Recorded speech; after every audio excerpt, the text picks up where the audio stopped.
ধরনের অপরাধীরা আল্লাহর কাছে তওবা করে ক্ষমা পাওয়ার আশা করতে পারবে?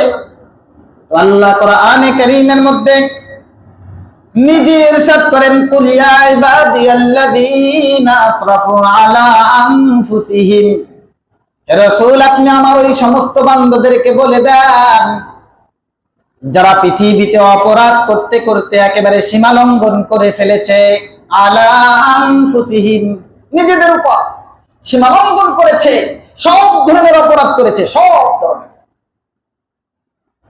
অনেক মানুষ বলে যে আমার যে অপরাধ, আমার যে গুনাহ, এইগুলোকে আল্লাহ মাফ করতে পারবেন? নাউযুবিল্লাহ বলেন। আল্লাহ মাফ করতে পারবেন এই কথা বলা, আল্লাহর ক্ষেত্রে পারবেন এই শব্দ ব্যবহার করা ঠিক না। আল্লাহ সব কিছু করে নেওয়ালা যাওয়া, সব কিছু করতে পারেন, সব করতে পারেন। এজন্য আল্লাহ রাব্বুল আলামিন ওই ধরনের বান্দা। এবার একটা ছোট্ট কথা, যে আর নামাজ কালাম করে লাভ কি, শুধু তওবা করব? নামাজ কালাম রোজা রেখে লাভ কি, শুধু তওবা করব? বলে তওবা যে করব ওই পর্যন্ত যে হায়াত পাবো, ওই সুযোগটা যে পাবো, এটার কোনো গ্যারান্টি আছে?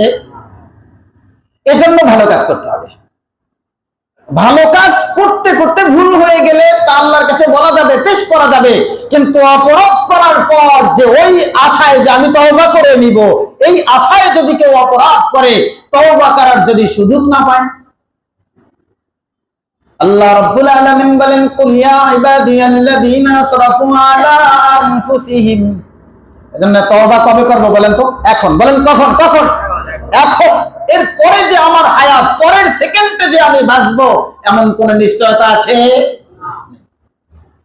কুল ইয়া ইবাদিয়াল্লাযীনা আসরাফু, হে রাসূল আপনি আমার ওই সমস্ত বান্দাদেরকে বলে দেন যারা গুনাহ করতে করতে নিজেদের উপর জুলুম করে ফেলেছে, আসরাফু আলা আনফুসিহিম, আল্লাহ তাদের ব্যাপারে নিজে বলেন, লা তাকনাতু মির রাহমাতিল্লাহ, তোমরা আল্লাহ তাআলার রহমত থেকে নৈরাশ হও না। আল্লাহ রাব্বুল আলামিনের দয়া, রহমত, আল্লাহ তাআলার দয়া যে এত বড়, এই দয়া কত বড় বলে পৃথিবীতে মানুষ তিন ধরনের গুণ নিয়ে গুনাহ করে। বলে যে মানুষগুলো কম গুনাহ করে, যার নেকি বেশি, গুনাহ কম, ওই ব্যক্তিরা হলো জালেম। ওই ব্যক্তিরা হলো জালেম, অর্থাৎ গুনাহ করেছে, ভুল করেছে। যেই ব্যক্তির গুনাহ থেকে নেকি বেশি, যেই ব্যক্তির গুনাহ থেকে নেকি বেশি, তো জালেম, কিন্তু গুনাহ আছে। আর এক ব্যক্তি হলো গুনাহ, নেকির থেকে গুনাহ বেশি, এ হলো জুলুম, হলো জুলুম, কারণ ওর নেকির থেকে ওর গুনাহ বেশি।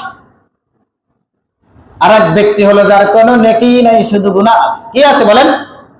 জীবনে কোনো নেকি আমলই করে নাই, কিন্তু এটা মুসলমান নামে আছে আর কি, কিন্তু গুনাহ করতে করতে করতে করতে করতে করতে জল্লাম হয়ে গেছে, সবচেয়ে বড় জালেম। তো যেই ব্যক্তির গুনাহ আছে, যে জালেম, অল্প পরিমাণ গুনাহগার, বলে আল্লাহ রাব্বুল আলামিন এই জালেমের থেকে পাওয়ারফুল ক্ষমা করার একটা গুণ আছে, তিনি হলেন গফের, ক্ষমাশীল। বলে যে ব্যক্তি গুনাহ করতে করতে নেকির থেকে বেশি করেছে, হলো জুলুম।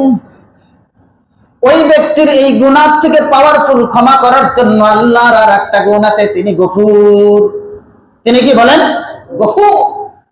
বলে যে ব্যক্তির কোনো নেকি নাই, শুধু গুনাহ আছে আর জল্লাম হয়েছে, ওই ব্যক্তিকে আল্লাহ রাব্বুল আলামিন মাফ করার জন্য এমন এক গুণ আল্লাহ তাআলার রয়েছে, সেটা হলো আল্লাহ তাআলা গফফার। আল্লাহ তাআলা কি বলেন? গফফার। কুল ইয়া ইবাদিয়াল্লাযীনা আসরাফু আলা আনফুসিহিম লা তাকনাতু মির রাহমাতিল্লাহ। আল্লাহ রাব্বুল আলামিন বলেন, তুমি জালিম হও, জুলুম হও আর জল্লাম হও, আল্লাহ রাব্বুল আলামিন বলেন, ও আমার বান্দারা, যারা গুনাহ করতে করতে একেবারে নিজেদের উপরে সীমা লঙ্ঘন করে ফেলেছো, তোমাদের জন্য বলেছি লা তাকনাতু মির রাহমাতিল্লাহ, তোমরা আল্লাহ তাআলার রহমত থেকে নিরাশ হও না। আল্লাহর কাছে অল ডিলিট অপশন আছে। আল্লাহ বলেন, ইন্নাল্লাহা ইয়াগফিরুয যুনুবা জামিআ, আল্লাহ যদি চান এক টিপ দিয়ে, এক হুকুম দিয়ে আল্লাহ রাব্বুল আলামিন জিন্দেগীর সমস্ত বান্দাদের সমস্ত গুনাহ একসাথে মাফ করে দিতে পারে। সুবহানাল্লাহ। এর জন্য সিরিয়ালের দরকার নাই যে আগে কাটটা মাফ করবে, তারপরে কাটটা, তারপরে মাফ। সিরিয়াল যদি দেয়, তাহলে আমাদের সিরিয়াল কোন সময় আসবে? গুনতে গুনতে তো আমাকে তো নামই থাকবে না। তো আল্লাহ তাআলা একসাথে বলেছেন তুবু ইলাল্লাহি জামিআন আইয়ুহাল মুমিনুন, একেবারে জমা আনছেন যে সমস্ত মুমিনদেরকে আল্লাহ বলছেন সবাই একসাথে ক্ষমা চাও, আল্লাহ তাআলা একসাথে সবাইকে মাফ করে দিবেন। সুবহানাল্লাহ।